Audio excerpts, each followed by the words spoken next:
ನಿನ್ನೆ ಪ್ರೀತಿಸುವೆ ಭಾಗ 65. ಈಕ್ಷಾ ತನ್ಮಯನಿಗೆ ಪ್ರಪೋಸ್ ಮಾಡಿದ್ದನ್ನು ಕಂಡು ಅವನಿಗೆ ತುಂಬಾನೇ ಖುಷಿಯಾಯಿತು. ತಾನು ಅಂದುಕೊಂಡಂತೆ ಆಗುತ್ತಿದೆ ಎಂದು ಮನಸ್ಸಿನಲ್ಲಿ ಬೀಗತೊಡಗಿದನು. ಅವಳನ್ನು ಅಪ್ಪಿಕೊಂಡು, ಇವತ್ತು ಈ ಕ್ಷಣದಿಂದಲೇ ನಿನ್ನ ಬರ್ಬಾದಿ ಶುರು ಕಣೆ. ನನ್ನ ಕೆನ್ನಿಗೆ ಕೊಟ್ಟಿರೋ ಏಟನ್ನು ನಾನು ಇನ್ನೂ ಮರೆತಿಲ್ಲ. ನನಗೆ ಮಾಡಿರೋ ಅವಮಾನವನ್ನೆಲ್ಲ ಬಟ್ಟೆ ಸಮೇತ ನಿಮಗೆ ವಾಪಸ್ ಕೊಡ್ತೀನಿ. ನೀನಿಲ್ಲದೆ ನಾನು ಬದುಕಲ್ಲ ಅನ್ನೋ ಮಟ್ಟಿಗೆ ನಿನ್ನನ್ನು ಪ್ರೀತಿಸೋ ನಾಟಕ ಮಾಡ್ತೀನಿ. ನನ್ನ ಪ್ರೀತಿಯ ಹುಚ್ಚಿ ಆಗಬೇಕು, ಆ ಥರ ನಿನ್ನನ್ನು ಕಾಡ್ತೀನಿ. Wait and watch Iksha. ನಿನ್ನ ಈ ಖುಷಿನ ನಾನು ಆದಷ್ಟು ಬೇಗ ಕಿತ್ಕೊಳ್ತೀನಿ ಅಂತ ಮನಸ್ಸಿನಲ್ಲಿ ಅಂದುಕೊಳ್ಳುತ್ತಾ ವ್ಯಂಗ್ಯವಾಗಿ ನಗತೊಡಗಿದನು. ಇದು ಯಾವುದು ಈಕ್ಷಾಳಿಗೆ ಗೊತ್ತಾಗದೆ ಅವನನ್ನು ತಪ್ಪಿಕೊಂಡಿದ್ದಳು. ಎಲ್ಲರೂ ತಮ್ಮನ್ನು ಗಮನಿಸಿದ್ದನ್ನು ನೋಡಿದ ಈಕ್ಷಾ ಅವನಿಂದ ಹಿಂದೆ ಸರಿದು, ತನ್ಮಯ್, ನಮ್ಮಿಬ್ಬರ ಲವ್ ಬಗ್ಗೆ ಈಗಲೇ ಯಾರಿಗೂ ಹೇಳ್ಬೇಡ. ಅಂದರೆ ನಿನ್ನ ಮನೆಯವ್ರಿಗೆಲ್ಲ ಹೇಳ್ಬೇಡ. ಈಗ ನಾವು ಸ್ಟಡೀಸ್ ಕಡೆ ಫೋಕಸ್ ಮಾಡೋಣ. ಒಂದ್ಸಲ ಸ್ಟಡೀಸ್ ಕಂಪ್ಲೀಟ್ ಆಯಿತು ಅಂದರೆ ಆಮೇಲೆ ನಮ್ಮ ಮದುವೆ ಬಗ್ಗೆ ಮನೇಲಿ ಮಾತಾಡಿ ಅವ್ರನ್ನೆಲ್ಲ ಒಪ್ಪಿಸೋಣ, ಓಕೆನಾ? ಸ್ಟಡೀಸ್ ಕಂಪ್ಲೀಟ್ ಆಗೋ ತನಕ ನಮ್ಮ ಲವ್ ಇರುತ್ತೆ ಅಂತ ಅಂದ್ಕೊಂಡಿದ್ಯಾ? You emotional pool. ಇನ್ನು ಸ್ವಲ್ಪ ದಿನ ಕಣೆ, ನಿನ್ನ ಹೃದಯ ಒಡೆದು ಚೂರು ಚೂರಾಗುತ್ತೆ. ನಿನ್ನನ್ನು ಮದುವೆ ಆಗೋಕ್ಕೆ ಯಾರಿಗೆ ಇಂಟ್ರೆಸ್ಟ್ ಇದೆ? ನನಗೇನಿದ್ರೆ ನಿನ್ನ ಬರ್ಬಾದಿ ಮೇಲೆ ಇಂಟ್ರೆಸ್ಟ್ ಇರೋದು. ಮದುವೆ ಅಂತ ಮದುವೆ. ಈಗಷ್ಟೇ ಲವ್ ಸ್ಟಾರ್ಟ್ ಆಗಿದೆ, ಆಗಲೇ ಮದುವೆ ತನಕ ಹೋಗ್ಬಿಟ್ಲು. ಪಾಪ, ಮದುವೆ ಬಗ್ಗೆ ರಂಗು ರಂಗಿನ ಕನಸು ಕಾಣ್ತಾ ಇದ್ದಾಳೆ. ಅವಳಿಗೇನು ಗೊತ್ತು ಅವಳ ರಂಗು ರಂಗಿನ ಕನಸು ಒಂದಿನ ನೋವಿನ ಕನಸಾಗುತ್ತೆ ಅಂತ. ಇರಲಿ, ಕನಸು ಕಾಣಲಿ. ಅವಳು ಕನಸು ಕಂಡ್ರೆ ನನಗೆ ಅವಳ ಮನಸ್ಸನ್ನು ಒಡೆಯೋಕ್ಕೆ ಸುಲಭ ಆಗ್ಬೋದು ಅಂತ ಮನಸ್ಸಿನಲ್ಲಿ ಅವಳ ಬಗ್ಗೆ ವಿಷ ಕಾರುತ್ತಾ ಮುಖದಲ್ಲಿ ನಗು ತಂದುಕೊಂಡು, ನೀನು ಹೇಳಿದ ಮೇಲೆ ಮುಗೀತೀಕ್ಷಾ. ನೀನು ಹೇಗೆ ಹೇಳ್ತೇವೆ ಹಾಗೇ ಆಗಲಿ. ನಿನ್ನಿಷ್ಟಕ್ಕೆ ನಾನು ಯಾವತ್ತೂ ಅಡ್ಡಿ ಬರಲ್ಲ ಅಂತ ಹೇಳಿದಾಗ ಅವಳು ಅವನ ಕೈ ಹಿಡಿದು, ಸೋ ಸ್ವೀಟ್ ಆಫ್ ಯು. ನೀನು ನನ್ನನ್ನು ಎಷ್ಟು ಪ್ರೀತಿ ಮಾಡ್ತೀಯಲ್ವಾ? ನಿನ್ನನ್ನು ಪಡೆಯೋಕ್ಕೆ ನಾನು ಪುಣ್ಯ ಮಾಡಿದ್ದೆ. ಕ್ಲಾಸ್ ಸ್ಟಾರ್ಟ್ ಆಗುತ್ತೆ, ನಡಿ ಹೋಗೋಣ ಅಂತ ಹೇಳಿ ಅವನ ಕೈ ಹಿಡಿದು ಕ್ಲಾಸಿಗೆ ಹೊರಟಳು. ಅವನು ಅವಳನ್ನೇ ನೋಡುತ್ತಾ, ಪ್ರೀತಿ ಮೈ ಫುಡ್. ನೀನು ನನ್ನನ್ನು ಪಡೆಯೋಕ್ಕೆ ಪುಣ್ಯ ಅಲ್ಲ ಕಣೆ, ಪಾಪ ಮಾಡಿದ್ದೆ. ಪಾಪ ಮಾಡಿರೋದಕ್ಕೇ ನಾನು ನಿನಗೆ ಸಿಗ್ತಾ ಇರೋದು. ಅದೆಷ್ಟು ಲವ್ ಮಾಡ್ತೀಯ ಮಾಡು, ಆಮೇಲೆ ಏನಾದರೂ ನಿನಗೆ ನೋವು ಮಾತ್ರ ಸಿಗೋದು ಅಂತ ಮನಸ್ಸಿನಲ್ಲಿ ಅವಳ ಬಗ್ಗೆ ವಿಷ ಕಾರುತ್ತಾ ಅವಳ ಜೊತೆ ಹೆಜ್ಜೆ ಹಾಕಿದನು. ಇವರಿಬ್ಬರನ್ನು ದೂರದಿಂದ ನೋಡುತ್ತಿದ್ದ ಚಿನ್ಮಯನ ಮನಸ್ಸು ಪರಿಪರಿಯಾಗಿ ಅಳತೊಡಗಿತು. ದೇವ್ರೇ, ನನಗೆ ದುಃಖನ ತಡೆದುಕೊಳ್ಳೋಕೆ ಆಗ್ತಾ ಇಲ್ಲ. ನಾನೇನು ಮಾಡಲಿ? ನನ್ನ ಕಣ್ಣೆದುರು ನಾನು ಪ್ರೀತಿಸಿದ ಹುಡುಗಿ ನನ್ನ ತಮ್ಮನನ್ನು ಪ್ರೀತಿಸಿ ಅವನ ಕೈ ಹಿಡಿದು ಬರ್ತಾ ಇದ್ದಾಳೆ. ನನಗೆ ಇದನ್ನೆಲ್ಲ ನೋಡೋಕ್ಕೆ ಆಗ್ತಾ ಇಲ್ಲ. ಅವರಿಬ್ಬರು ನನ್ನ ನೋಡಿದ್ರೊಳಗೆ ನಾನು ಇಲ್ಲಿಂದ ಹೋಗಬೇಕು ಅಂತ ಅಂದುಕೊಂಡ ಅವನು ಸೀದಾ ತನ್ನ ಕ್ಲಾಸ್ ರೂಮ್ ಒಳಗೆ ಹೋದನು. ಕ್ಲಾಸ್ ರೂಮ್ಗೆ ಬಂದವನ ಮನಸ್ಸು ಸರಿ ಇರಲಿಲ್ಲ. ನೋವಿನಿಂದ ಒದ್ದಾಡತೊಡಗಿದನು. ನಿಂತಲ್ಲಿ ನಿಲ್ಲಲಾರದೆ, ಕೂತಲ್ಲಿ ಕೂರಲಾಗದೆ ಚಟಪಡಿಸತೊಡಗಿದನು. ತನ್ಮಯ್ ಮತ್ತು ಈಕ್ಷಾ ಕೈ ಕೈ ಹಿಡಿದು ಬರುತ್ತಿರುವುದನ್ನು ಗಮನಿಸಿದ ಸ್ಯಾಮ್ಗೆ ಆಶ್ಚರ್ಯವಾಯಿತು. ಇವರೇನು ಕೈ ಕೈ ಹಿಡಿದು ಬರ್ತಾ ಇದ್ದಾರೆ? ಈಕ್ಷಾ ಏನಾದರೂ ಇವನನ್ನು ಒಪ್ಪಿದ್ಲ ಹೇಗೆ? ಇವನು ಅವಳ ಕೈ ಹಿಡಿದು ಬರ್ತಾ ಇದ್ದಾನೆ ಅಂದರೆ ಏನಾದರೂ ಒಳ್ಳೆಯ ವಿಷಯನೇ ಇರಬೇಕು. ಡೂಡ್ ಬಂದ ಮೇಲೆ ವಿಷಯ ಏನು ಅಂತ ತಿಳ್ಕೋಬೇಕು ಅಂತ ಅಂದುಕೊಂಡ ಅವನು ಕ್ಲಾಸಿಗೆ ಹೋಗಿ ಕುಳಿತುಕೊಂಡನು. ಈಕ್ಷಾ ಮತ್ತು ತನ್ಮಯ್ ಕೂಡ ಕ್ಲಾಸ್ ರೂಮ್ಗೆ ಬಂದರು.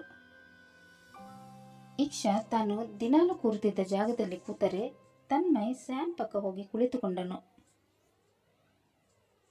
ಸ್ಯಾಮ್ ಪಿಸು ಧ್ವನಿಯಲ್ಲಿ, ಡೂಡ್, ಏನಿಬ್ರು ಖುಷಿಯಾಗಿ ಕೈ ಕೈ ಹಿಡಿದುಕೊಂಡು ಬರ್ತಾ ಇದ್ರಿ? ಏನೇ ಗುಡ್ ನ್ಯೂಸ್?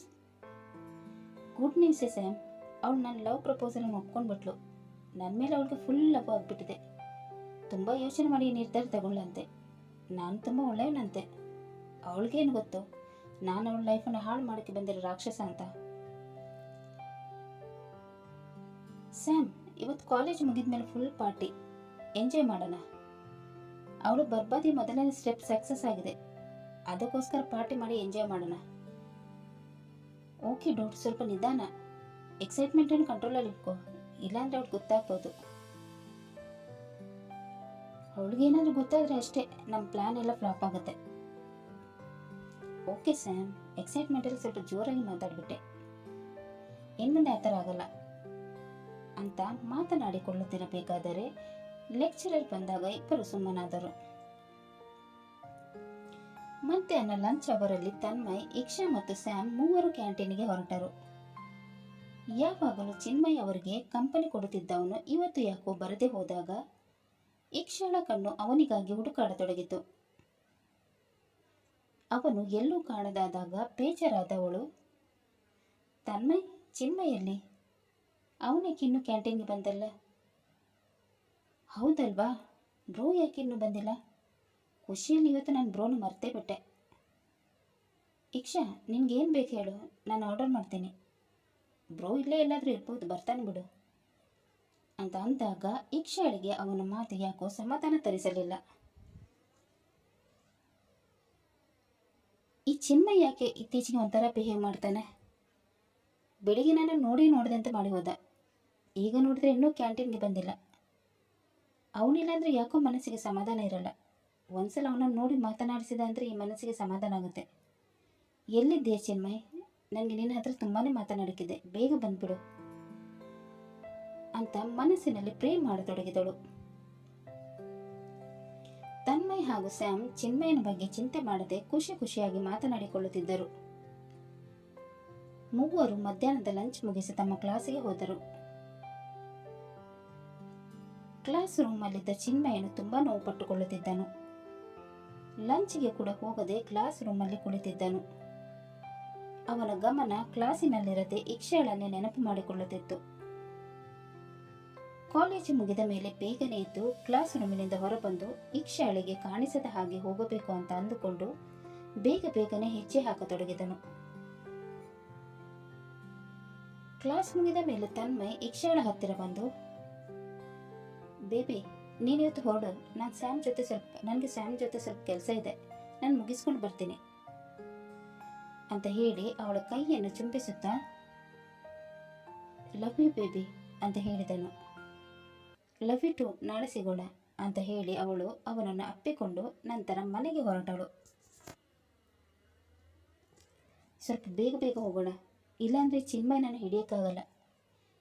ಇವತ್ತು ಹೇಗಾದರೂ ಮಾಡಿ ನಾನು ಚಿನ್ಮಯನನ್ನು ಮಾತಾಡಿಸ್ಲೇಬೇಕು ಅಂತ ಅಂದುಕೊಂಡವಳು ಬೇಗನೆ ಹೆಜ್ಜೆ ಹಾಕತೊಡಗಿದಳು. ಇಡೀ ಕಾಲೇಜ್ ಕಡೆ ಕಣ್ಣು ಹಾಯಿಸಿದಳು, ಆದರೆ ಚಿನ್ಮಯ್ ಎಲ್ಲೂ ಕಾಣಸಿಗಲಿಲ್ಲ. ಕೊನೆಗೆ ಗೇಟ್ ಕಡೆ ಕಣ್ಣು ಹಾಯಿಸಿದಾಗ ಚಿನ್ಮಯ್ ಅಲ್ಲಿ ಅವಳಿಗೆ ಕಂಡನು. ಕೂಡಲೇ ಓಡುತ್ತಾ ಅವನ ಮುಂದೆ ಬಂದು ನಿಂತುಕೊಂಡಳು. ಅವಳನ್ನು ನೋಡಿದ ಅವನಿಗೆ ಏನು ಮಾಡಬೇಕೆಂದೇ ಗೊತ್ತಾಗಲಿಲ್ಲ. ಏನ್ ಚಿನ್ಮಯ್, ನೀನು ಕೈಗೆ ಸಿಗಲ್ಲ ಅಂತೀಯ? ಬೆಳಿಗ್ಗೆಯಿಂದ ನೀನು ನೋಡಬೇಕಂತ ಎಷ್ಟು ಹಂಬಲಿಸಿದ ಗೊತ್ತಾ? ನೀನು ಯಾಕೆ ನನ್ನ ನೋಡಿದಂತೆ ಮಾಡ್ತೀಯ? ನಾನು ಯಾವಾಗ ನಿನ್ನನ್ನು ನೋಡಿದಂತೆ ಮಾಡಿದೆ? ನಿನಗೆಲ್ಲೋ ಭ್ರಮೆ ಆಗಿರಬೇಕು. ನಾನು ಆ ಥರ ಎಲ್ಲ ಏನೂ ಮಾಡಲ್ಲ.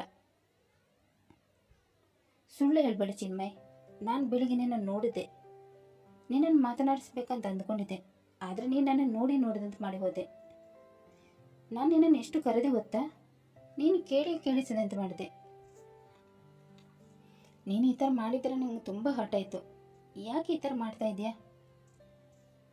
ನಾನು ಇವತ್ತು ಎಷ್ಟು ಚೆನ್ನಾಗಿ ರೆಡಿಯಾಗಿ ಬಂದಿದ್ದೀನಿ ಗೊತ್ತಾ? ನೀನು ನನ್ನನ್ನು ನೋಡಿ ನನಗೆ ಕಾಂಪ್ಲಿಮೆಂಟ್ಸ್ ಕೊಡ್ತೀಯ ಅಂತ ಅಂದ್ಕೊಂಡೆ, ಆದರೆ ನೀನು ನನ್ನಿಂದ ತಪ್ಪಿಸ್ಕೊಂಡು ಹೇಗೆ ಹೋಗೋದು ಅಂತ ಕಾಯ್ತಾ ಇದೆಯಾ? ನೀನು ಯಾಕೆ ನನ್ನನ್ನು ಅವಾಯ್ಡ್ ಮಾಡ್ತಾ ಇದೆಯಾ ಅಂತ ನನಗೆ ಇವತ್ತು ಗೊತ್ತಾಗಲೇಬೇಕು. ಕಮಾನ್ ಪ್ಲೀಸ್ ಟೆಲ್ ಮೀ, ನೀನು ಯಾಕೆ ನನ್ನನ್ನು ನೋಡಿದಂತೆ ಮಾಡ್ತೀಯ? ನಾನೆಲ್ಲಿ ನಿನ್ನನ್ನು ಅವಾಯ್ಡ್ ಮಾಡ್ತಾ ಇದ್ದೀನಿ? ನಾನು ಆಗಲೇ ಹೇಳಿದಾಗೆ ನಿನಗೆಲ್ಲೋ ಭ್ರಮೆಯಾಗಿದೆ. ಫೈನಲ್ ಇಯರ್ ಅಲ್ವಾ, ಸ್ಟಡೀಸ್ ಕಡೆ ಜಾಸ್ತಿ ಫೋಕಸ್ ಮಾಡಬೇಕಾಗುತ್ತೆ. ಹಾಗಾಗಿ ನಾನು ನಿಮ್ಗಳ ಜೊತೆ ಬೆರೆಯೋಕ್ಕಾಗಲ್ಲ. ನೀನು ಏನೇನೋ ಅಂದ್ಕೊಂಡು ಇಲ್ಲ ಸಲದನ್ನು ಊಹೆ ಮಾಡ್ಕೊಳ್ಳೋಕೆ ಹೋಗ್ಬೇಡ. ಸರಿ, ನೀನು ಹೇಳಿದಾಗೆ ನನಗೆಲ್ಲೋ ಭ್ರಮೆಯಾಗಿದೆ. ನಾನು ನಿನ್ನನ್ನು ತಪ್ಪಾಗಿ ಅರ್ಥೈಸ್ಕೊಂಡ್ಬಿಟ್ಟೆ. ಹೋಗಲಿ, ಈಗಲಾದರೂ ನನ್ನನ್ನು ನೋಡಿ ಕಾಂಪ್ಲಿಮೆಂಟ್ಸ್ ಕೊಡ್ಬೋದಲ್ವಾ ಅಂತ ಅವಳು ಹೇಳಿದಾಗ ಅವನು ಅವಳನ್ನು ನೋಡಿದನು. ಅವಳು ಅವನ ತೀರಾ ಹತ್ತಿರದಲ್ಲಿ ನಿಂತಿದ್ದಳು. ಸ್ವರ್ಗದಿಂದ ಇಳಿದು ಬಂದ ಅಪ್ಸರೆ ತರ ಕಂಡಳು. ಅವಳನ್ನು ನೋಡಿ ಎಲ್ಲಿ ಕಳೆದು ಹೋಗಿ ಬಿಡುತ್ತೇನೆ ಎಂಬ ಆತಂಕದಲ್ಲಿ ಅವಳ ಮೇಲಿದ್ದ ದೃಷ್ಟಿಯನ್ನು ಬದಲಾಯಿಸಿ ಬೇರೆ ಕಡೆ ನೋಡಿ ಕಾಂಪ್ಲಿಮೆಂಟ್ಸ್ ಕೊಡುವಂಥದ್ದು ಏನಿದೆ? ಮುಂಚೆ ಹೇಗೆ ಕಾಣ್ತಾ ಇದೆಯೋ ಈಗ ಕೂಡ ಹಾಗೆ ಕಾಣ್ತಾ ಇದೆಯಾ? ಅದರಲ್ಲೇನು ವಿಶೇಷ ಇದೆ? ಅವನ ಮಾತು ಕೇಳಿ ಕೋಪಗೊಂಡವಳು, ಈ ಗೂಬೆ, ಇವತ್ತು ನಾನು ಸಾರಿ ಹಾಕಿದ್ದೀನಿ. ಲಂಡನ್ನಲ್ಲಿ ಯಾರು ಕೂಡ ಇಂಡಿಯನ್ ಕಲ್ಚರ್ ಫಾಲೋ ಮಾಡಲ್ಲ. ಅಂಥದ್ರಲ್ಲಿ ನಾನು ಸ್ಪೆಷಲಾಗಿ ಸಾರಿ ಹಾಕ್ಕೊಂಡು ಬಂದಿದ್ದೀನಿ. ನಾನು ಬರುವಾಗ ಎಲ್ಲರೂ ನನ್ನ ನೋಡಿ ವಾವ್ ಅಂತ ಹೇಳ್ತಾ ಇದ್ರು. ನಾನು ಬ್ಯೂಟಿಫುಲ್ ಆಗಿ ಕಾಣ್ತಾ ಇದ್ದೀನಿ ಅಂತ ತುಂಬ ಜನ ಹೇಳಿದರು. ಆದರೆ ನೀನು ಮಾತ್ರ ನಾನು ಮುಂಚಿನ ಥರನೇ ಕಾಣ್ತಾ ಇದ್ದೀನಿ ಅಂತ ಹೇಳ್ತಾ ಇದೆಯಾ? ನಿನಗೆ ಸ್ವಲ್ಪನೂ ಟೇಸ್ಟ್ ಅನ್ನೋದೇ ಇಲ್ಲ. ನೋಡು ಇಕ್ಷಾ, ನಾನು ಇರೋದೇ ಹೀಗೆ. ನನಗೆ ಏನು ಅನ್ನಿಸುತ್ತೆ ನಾನು ಅದನ್ನೇ ಹೇಳೋದು. ನನಗೆ ನೀನು ಯಾವಾಗಲೂ ಒಂದೇ ಥರ ಕಾಣಿಸ್ತೀಯ. ಸುಳ್ಳು ಹೇಳಿ ಮೆಚ್ಚಿಸುವ ನಾನಲ್ಲ. ನನಗೇನು ಅನ್ನಿಸುತ್ತೋ ನಾನು ಅದನ್ನೇ ಹೇಳೋದು. ನನಗೆ ಲೇಟ್ ಆಗ್ತಾ ಇದೆ, ನಾನಿನ್ನು ಬರ್ತೀನಿ ಅಂತ ಹೇಳಿ ಅಲ್ಲಿಂದ ಹೊರಟನು. ಇಕ್ಷಾಳಿಗೆ ಅವನ ಬಿಹೇವಿಯರ್ ನೋಡಿ ತುಂಬಾನೇ ನೋವಾಗತೊಡಗಿತು. ಇವನು ನಾನು ನೋಡಿದ ಚಿನ್ಮಯ ಅಲ್ಲ. ಏನಾಗಿದೆ ಇವನಿಗೆ? ಮೊದಲೆಲ್ಲ ನಾನು ತುಂಬ ಕೇರ್ ಮಾಡ್ತಾ ಇದ್ದ, ನನ್ನ ಜೊತೆ ತುಂಬಾನೇ ಮಾತಾಡ್ತಾ ಇದ್ದ. ಆದರೆ ಈಗ ಏನೋ ವಿಚಿತ್ರವಾಗಿ ಆಡ್ತಾನೆ ಅಂತ ಅಂದುಕೊಳ್ಳುತ್ತಿರುವಾಗಲೇ ಆರ್ಯನ ಕಾರು ಅವಳ ಪಕ್ಕ ಬಂದು ನಿಂತುಕೊಂಡಿತು. ಅವಳು ಕಾರು ಹತ್ತಿ ಮನೆಗೆ ಹೊರಟಳು. ಅವಳು ಹೋಗಿದ್ದನ್ನು ಗಮನಿಸಿದ ಚಿನ್ಮಯ್, ಸಾರಿ ಇಕ್ಷಾ, ನಾನು ನಿನ್ನ ಹತ್ರ ರೂಢಾಗಿ ಮಾತನಾಡಬಾರ್ದಿತ್ತು. ಏನು ಮಾಡಲಿ, ನಿನ್ನ ಜೊತೆ ಸಲುಗೆಯಿಂದ ಇದ್ದರೆ ಮತ್ತೆ ನನ್ನ ತಲೆ ಕೆಡುತ್ತೆ. ನನಗೆ ನೀನೇ ಬೇಕು ಅಂತ ಅನ್ನಿಸುತ್ತೆ. ಹಾಗಾಗಬಾರ್ದು. ನೀನು ತಮ್ಮನಿಗೆ ಸ್ವಂತ ಆದವಳು, ಅವನ ಜೊತೆನೇ ನೀನು ಚೆನ್ನಾಗಿರಬೇಕು. ಸ್ಟಡೀಸ್ ಎಲ್ಲ ಕಂಪ್ಲೀಟ್ ಆದಮೇಲೆ ನಾನು ಇಂಡಿಯಾಗೆ ವಾಪಸ್ ಹೋಗ್ತೀನಿ.